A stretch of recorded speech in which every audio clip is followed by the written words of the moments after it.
Okay, holy fuck, that plane video. Ring doorbell camera. Okay, we're interrupting the broadcast because MHUD wants us to check out the plane video. Ring doorbell camera, the video of the plane crash in Philadelphia near Roosevelt Mall at Cottman in the Boulevard in Northeast Philadelphia. The crash ignited a massive explosion, setting several homes on fire. The plane appears to be on fire before impact. What?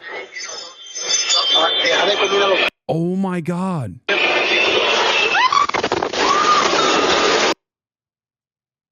Dude,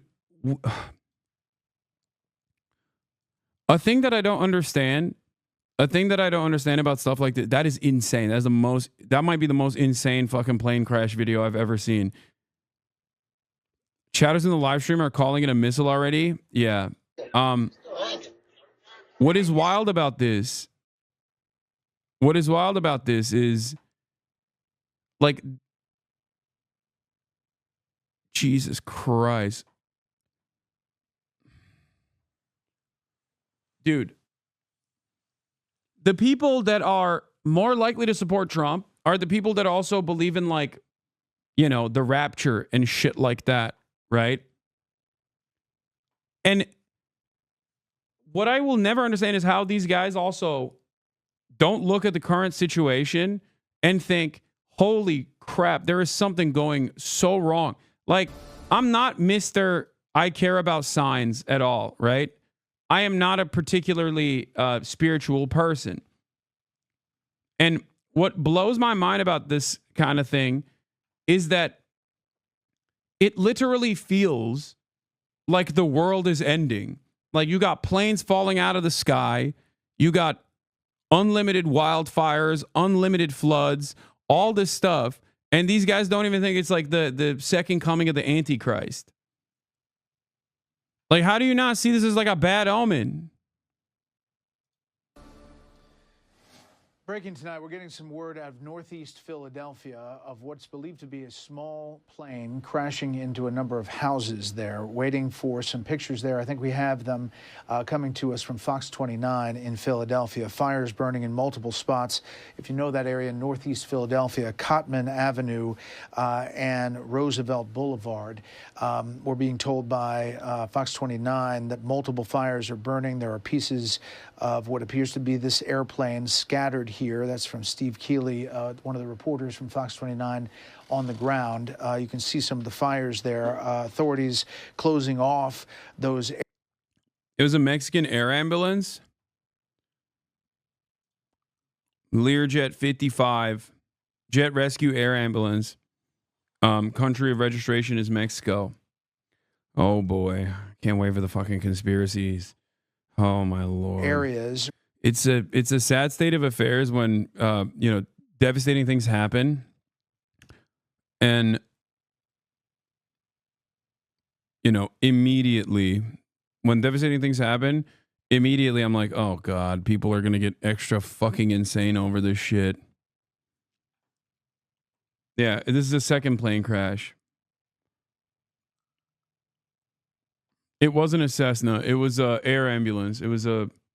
We just saw it. It's this plane, a Learjet 55. It's a small plane.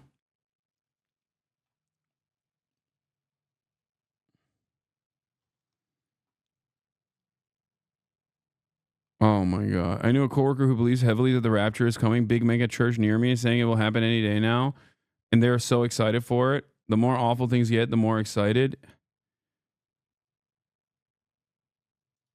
Fox 29 stream. Engine failure. People don't understand this. When engines fail, the airplane, airplanes will keep going. I mean, they just need to move through the air to create lift. I mean, they'll definitely go. They won't go indefinitely. At some point, they'll come back down to Earth, but not like that. Right. That was like a nosedive to the ground. Yeah. And Fred, witnesses are reporting just an immense. Hold on, I'll be back in a second, chatters. And with this possibly being a medical flight, what kind of equipment does a medical flight carry? Oxygen tanks, things that could explode? That's kind of my question. Yeah, no, it's a great question, and it depends. So the question that raises two questions if it's a medical flight. First of all, was this a rotary wing aircraft, like i.e. a helicopter, or was it a fixed wing aircraft? They do carry oxygen. I'd be curious what kind of smell that the bystanders are smelling. The more sophisticated stuff burns jet fuel. So the helicopters, the sophisticated helicopters, the medevac helicopters that you see, they burn jet fuel. The bigger airplanes, the medevac airplanes. I mean, I knew people used to fly medevac on Learjets, which is a private jet that they can use for medevac. So, and those are the kind of airplanes that fly in and out of Northeast Philly. Northeast Philly has a lot of medevac flights go in and out of there because it's easier for a lot of different reasons, not the least of which is that you're not, getting in and out of Philly International is a little bit more difficult on the general aviation side. Not impossible, but a lot more difficult. Whereas Northeast Philly, you gas and go.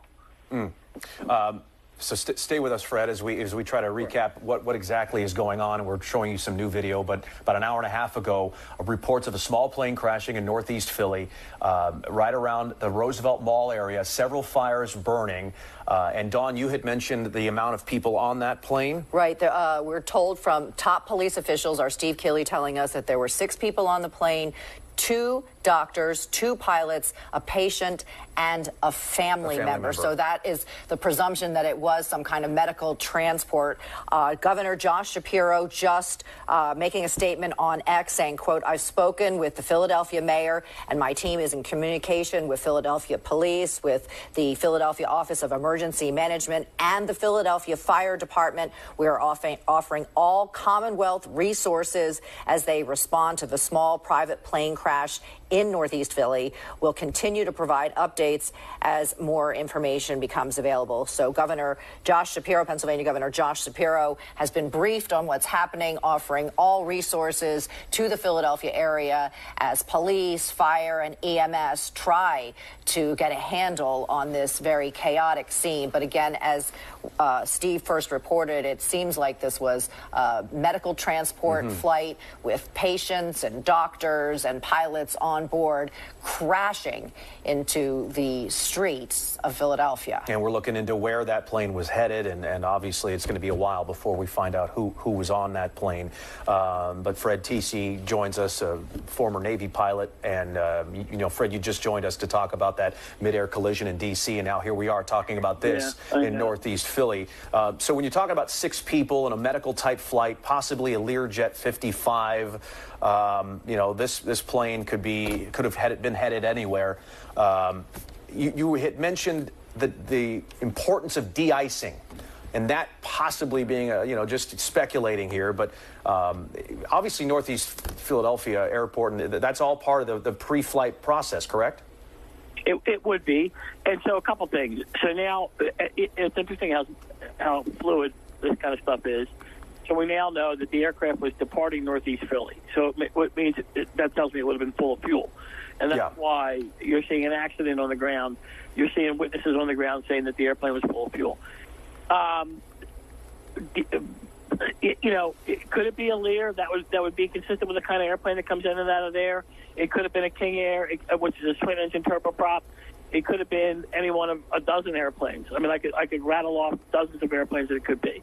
To answer your question, you cannot take off with ice on the wings. Now, as I said earlier, the ground temperature is 10 degrees centigrade, which is, what's that, like roughly close to the 50s.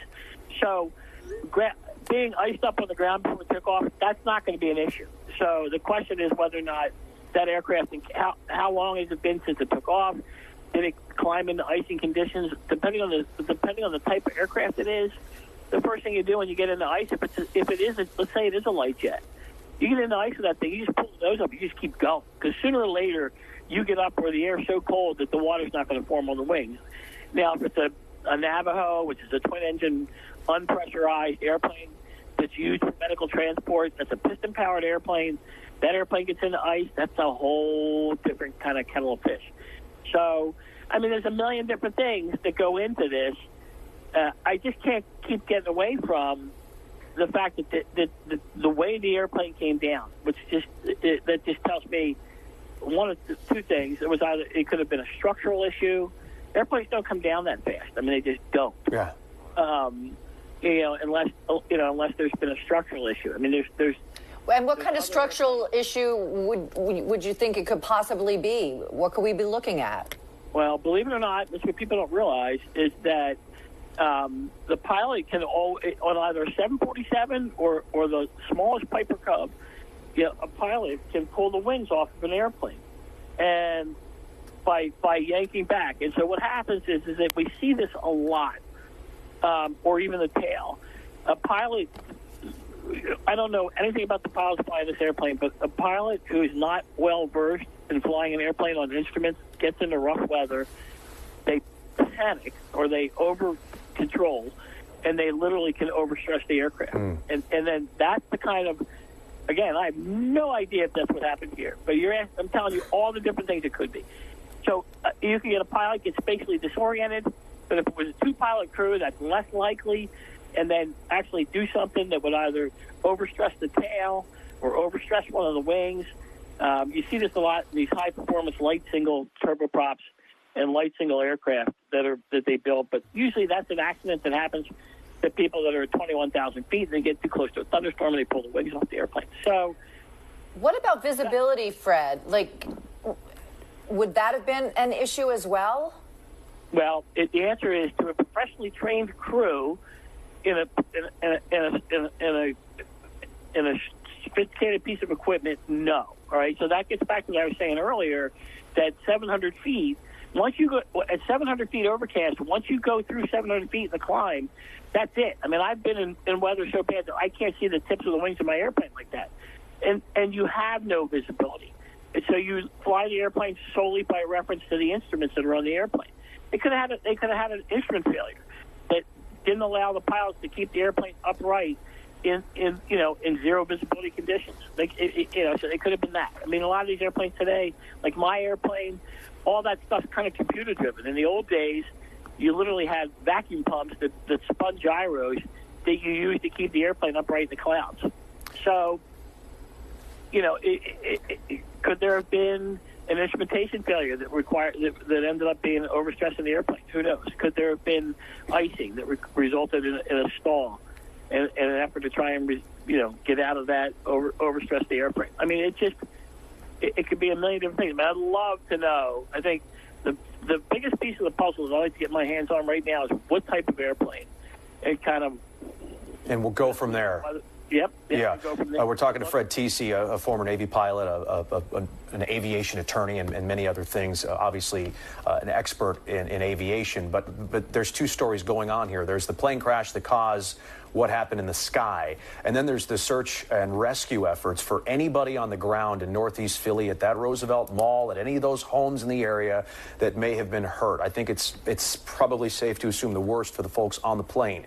But we have no word yet on anybody on the ground who may have been hurt or worse in this disaster. There are, again, row homes here, stores, people driving, innocent. Again, this is right at rush hour. This happened about 6 o'clock, somewhere around there. And this is a video by Steve Keeley. And just look at the debris field. I mean, that looks like just a terrible scene right after the plane crash, and you saw the fireball from a distance. This is up close. Several gas-fueled fires underground. So, and pieces of the plane scattered all over. They're on fire. Homes are on fire. Cars are on fire. I mean, it looks like a war zone out there. It does. It's very chaotic. It's frightening. We don't know the extent of any injuries on the ground right now. We're still trying to get that information.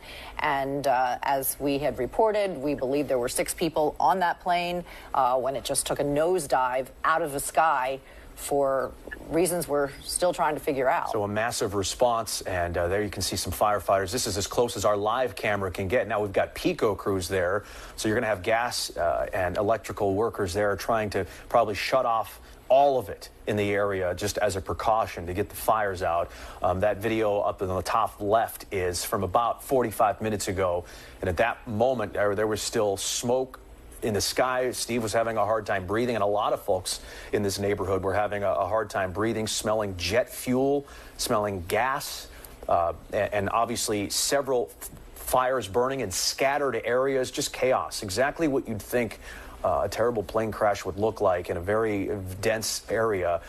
unfortunately, that's what we're seeing in Northeast Philly. And we bring in Fred once again to talk Fit check. about this plane crash. And hold up. Oh God, I gotta do my hair.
That's right, baby.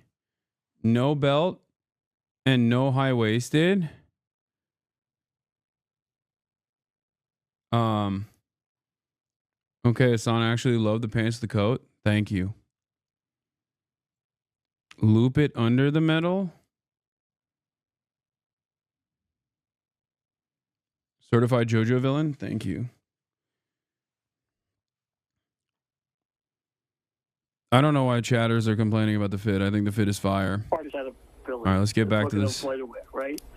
So then there was another one, Canada Regional Jet, going to South Bend, Indiana. That airplane looks like it got where it was going. The one of these Lears looks like it's still up going where it's supposed to. So it's really hard to tell, kind of, what's going on. I mean, it's some people are saying it was a Lear. Some people are saying it was a Canada Regional Jet. So who knows? Okay. Fred TC, thank you for joining us, giving us your expertise, and I appreciate what you very much helped us try to understand what happened here. So thanks for your time. We're going to get back to Steve Keeley on the ground. It's been a while since we've talked to Steve, probably at least 20 minutes or so, as he has tried to... From M HUD. This guy was in a drive-thru trying to order food when the plane crashed behind him in Philadelphia. Jesus Christ, dude. Oh, shit. A plane just fucking crashed. Oh, shit. Oh, shit. A plane just fucking crashed. Oh, shit. I was there? Really? Look at the pictures of what's left of the plane. So what's the speculation as to how this plane was like lit on fire? Do we have any idea?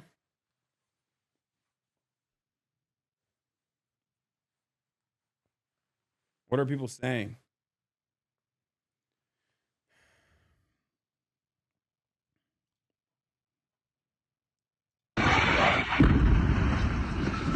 Allahu Akbar. What?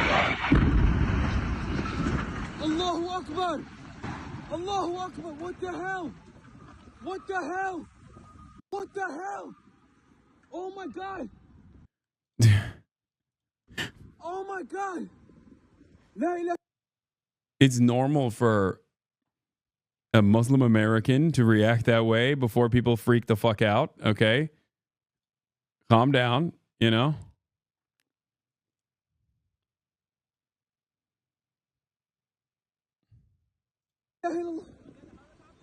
That's a plane, bro. That's a plane. I caught that on camera. Yo! Yo! Allahu Akbar. Yeah, I mean, as Temasius also correctly points out, I literally said Jesus Christ when reacting to it, which is no different, okay? Yo! Yo! Yo! Yo! Yo! Yo! Oh my God! La ilaha illallah! La ilaha illallah. La ilaha illallah. La ilaha illallah. Why do you say Jesus? Aren't you Muslim? I am incredibly Americanized. That's number one. Number two, Jesus is like Muslims also recognize Jesus. I don't know if you knew that or not, but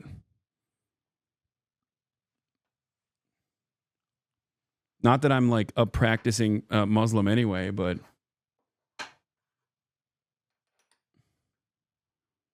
Muslims recognize Jesus as a prophet, just not the Son of God, I think. La ilaha illallah. La ilaha illallah. La ilaha illallah.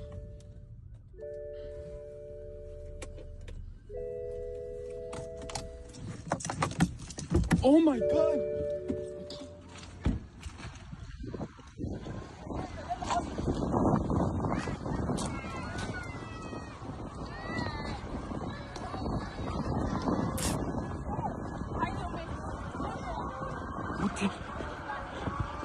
What the hell? Yo. That's wild to my be like, God. I'm going in. I wouldn't do that, but Allahu Akbar. dude, holy crap. It is just, it's perished.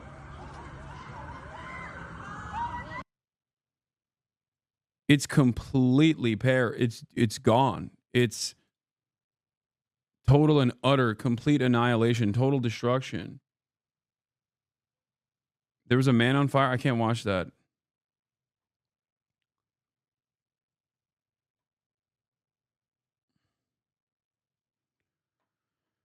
Oh my Lord. It's truly insane stuff.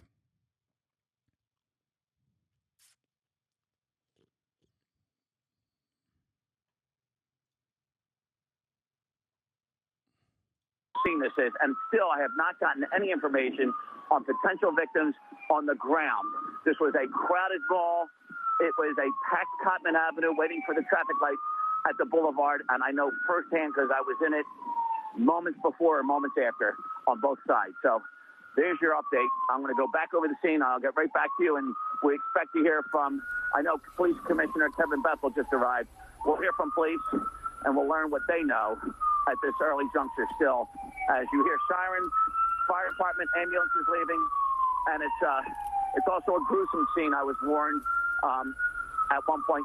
Everybody was moving me back to be for our safety and other things. It's just awful scene, and the police and the fire department doesn't even know the extent of everything that happened just yet, because Cotman Avenue is one of the busiest streets in Philadelphia, along with Roosevelt Boulevard, at the busiest time of day, evening rush hour on a Friday. All right, Steve Keeley, get to safety, and as soon as you have more information, we will check back in with you. You are doing an awesome job out there. And I was going to ask Steve about injuries. He obviously has no information on that, but I mean, objective one for first responders is to find anybody on the ground who needs medical attention. And I don't know if you can hear me, Steve, but have you seen any patients being loaded onto gurneys, people being scooped up by ambulance or police officers in need of medical attention, anything like that? Okay, I think he took off. It's very fluid for him. Right. We're trying to get him back on the phone. When we do that, we can. But as you mentioned earlier, Dawn, Governor Josh Shapiro is the one who really helped shed some light on this plane, the occupants, the 6 people on board a medical flight. This is a different plane than the one that we were covering in D.C. This happened in Pennsylvania, in Northeast Philadelphia.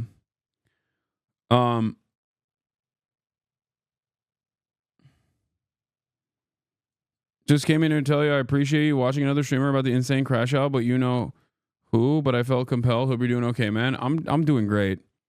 And I wish everybody well, including Ethan Klein, okay?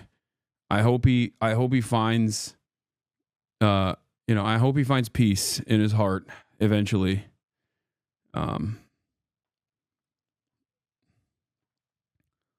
Something tells me it's probably not going to work though, considering that he posted this on his new page, and it seems like you know, I mean his old page rather, and people are getting notified for the first time after years and years, and therefore remembering that they had subscribed to the channel and unsubscribing from the channel. So I feel like if it leads to negative results, he's just going to extend it over and over again.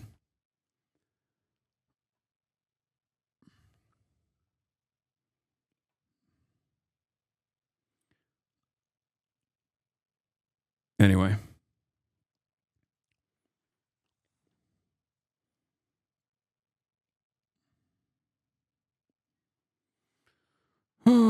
In a way, he should actually keep going because he'll have a much easier time being respected in politics than being respected as a comedian. I don't think he will get respected in politics unless he goes full right wing, which I don't think he will do. I think he's trying to angle himself as like a liberal.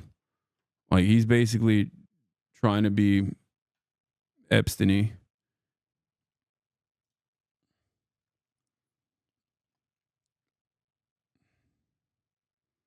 NBC has a special report on it. Clear.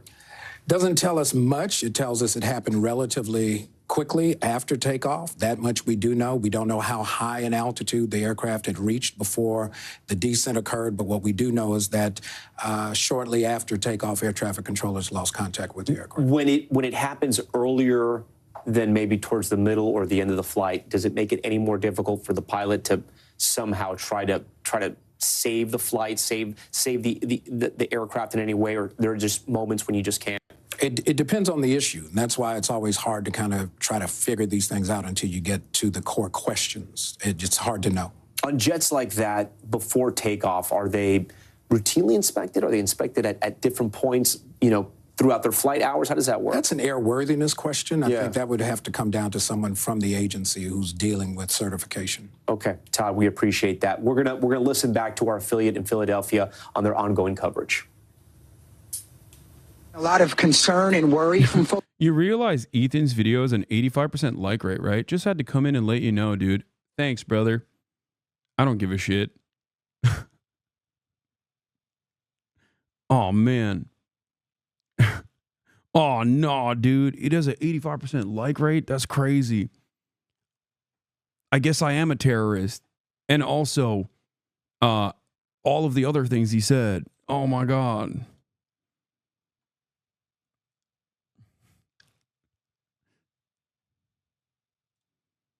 Folks that we talk to, not just about can they. Okay, sorry, there's a phone right there. Yep. Oh, no. There's nothing you can say. We're live, so I'm not trying to put you on the spot. Appreciate you. Got you. Here. Okay, appreciate you. Thank you. Appreciate that. So we're still waiting for that update. Tried to get us some information, but they didn't want to go on with anything. But here's the other view right now. We were at Cotman and Bustleton down at the other end, and I can tell you in the video that we had, and presumably some of the video that you've been showing, that is the area that was engulfed in flames. That was the area that had damage to the building. That was the area where some of those cars were damaged as well. So there's a lot going on right now. We're being pushed back once again out of the road. So we'll send it back to you. Hopefully we'll be able to get some information to you guys soon on the record. It looks like they're starting to plan stuff right now. But let's send it back to you guys in the studio. Aaron Baskerville live on the ground. We're We're hearing that we can see right there that Aaron Baskerville and our crews are being asked to move. Deanna Durante, who's also there on the ground, says that she's hearing authorities telling people to leave on foot, even if they don't have transportation to get out of that area. Just the imperativeness of getting close to this plane crash and possibly residences that were damaged as well. Traffic just that bad, they're telling people to walk instead of drive. I believe we have Siobhan McGurl joining us now. Siobhan, what can you tell us, and where are you exactly? Yeah, hey guys, we're right in that same spot Aaron just was, right here at Roosevelt and Cotman. They just told us to take a step back, but before they did, I was able to talk to that firefighter right there on scene. I said, hey, what are you seeing? Can you tell us? He says, we are far from that. Still very active, as you can see. They still have a lot of work to do here. I asked about evacuations. I was over on Rupert Street, and the police were starting to evacuate people there. Fire officials said, oh yes, evacuations are underway. You can see that smoke coming from the scene. Dozens of law enforcement and first responders here. They are telling us to push back right now. So Miguel can come this way. We'll be on the move. All right.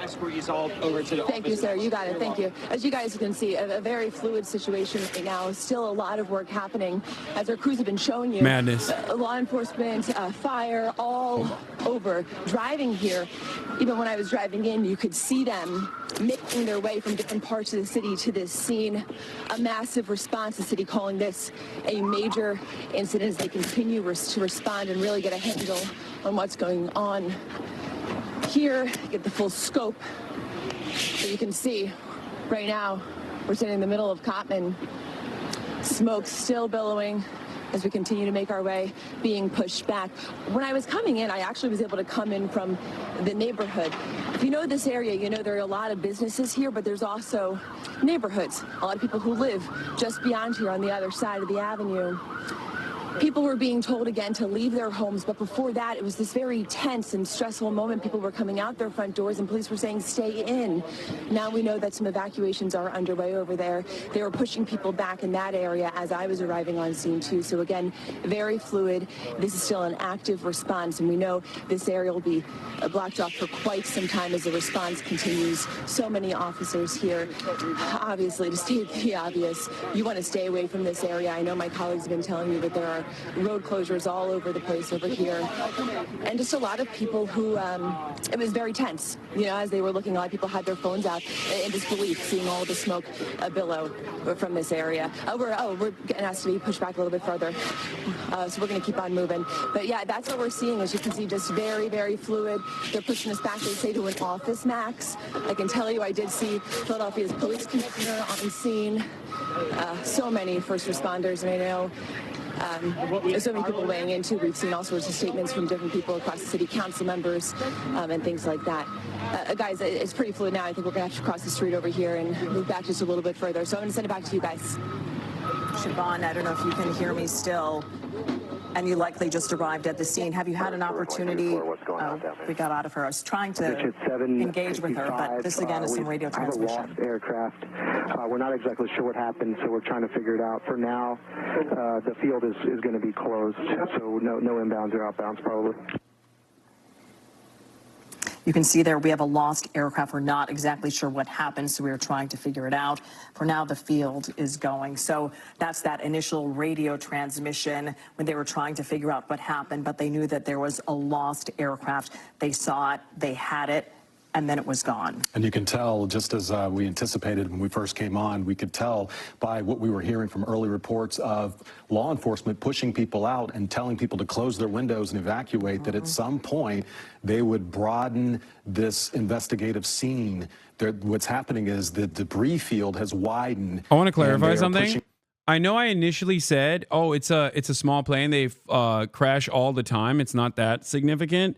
But I had not realized that it had literally crashed into a crowded suburb. So yeah, no, this is an understandable story to cover as well. It's not like it's just a Cessna that fell in a field, like, you know, by a beloved actor who was flying drunk or something. You know what I mean? This is a pretty, it's a medical flight.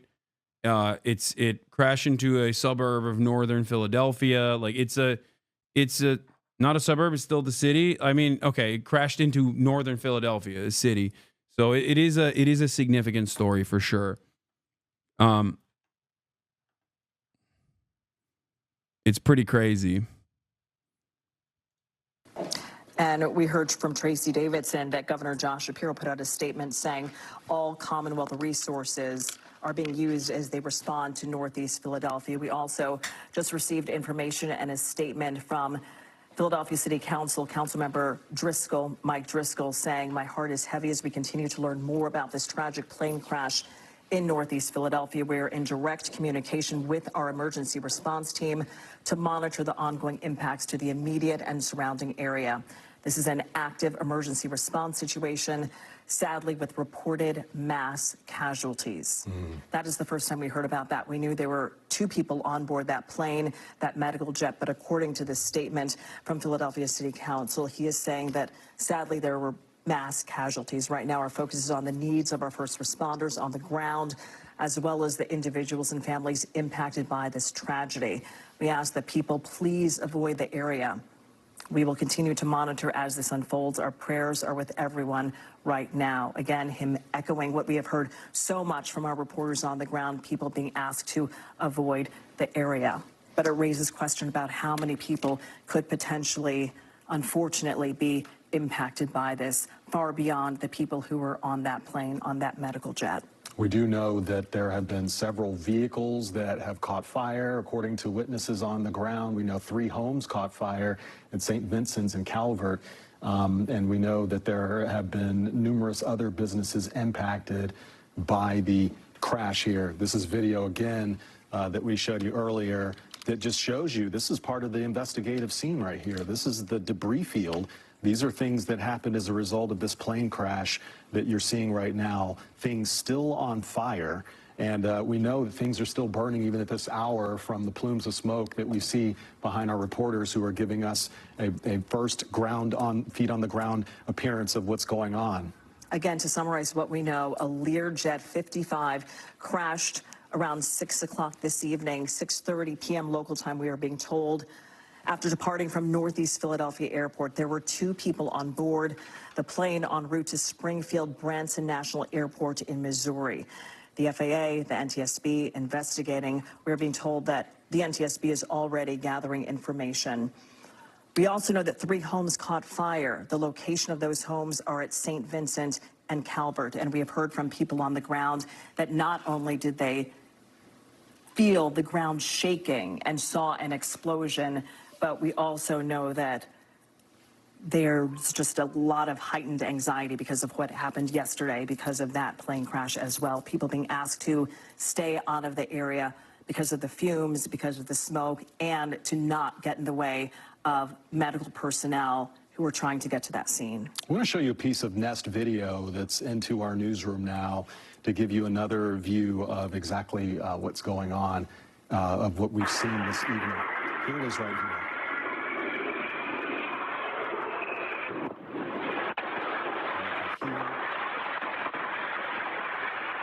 See exactly what happened. You know, that video also has a timestamp on it as well. And if you notice, it's pretty similar to the timestamp that we saw on the other piece of video that we showed you. But yeah, as Jacqueline was just saying, we had reports of people who felt the ground shake. They saw vehicles on fire, and just a very unnerving predicament to find yourself in on a Friday evening. In this scene right here, dozens of first responders on the scene, the emergency management office telling people to stay away. Heavy smoke is a big concern right now. Stay inside. They are staging a media area at Cotman and Bustleton, but as they do that, they're trying to evacuate people. We heard, I think it was Aaron Baskerville or either Siobhan McGurl say that the police commissioner was on the scene there. So presumably we expect to hear from him and get an update from him. We heard our Deanna Durante say that they were trying to get as many police officers who were available to be a part of the scene to control traffic in this very busy part of Northeast Philadelphia. We have our Shire Arias, who is live on the scene, who earlier showed us a piece of debris that was... Having a favorite plane channel is about to become very normal. I know. I know. Boy, was I wrong about the plane enjoyers in general. Yo, Hasan, you look mad Turkish right now. Thank you.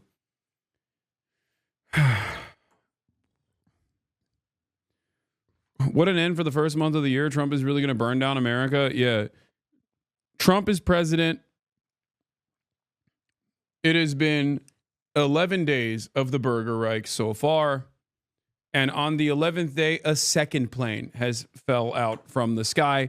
I don't think this is necessarily Trump's fault, to be fair, but it certainly is a bad omen, let's just say. Pretty crazy. I also, like I said, do not understand how people who are religious don't see this as like a scary situation.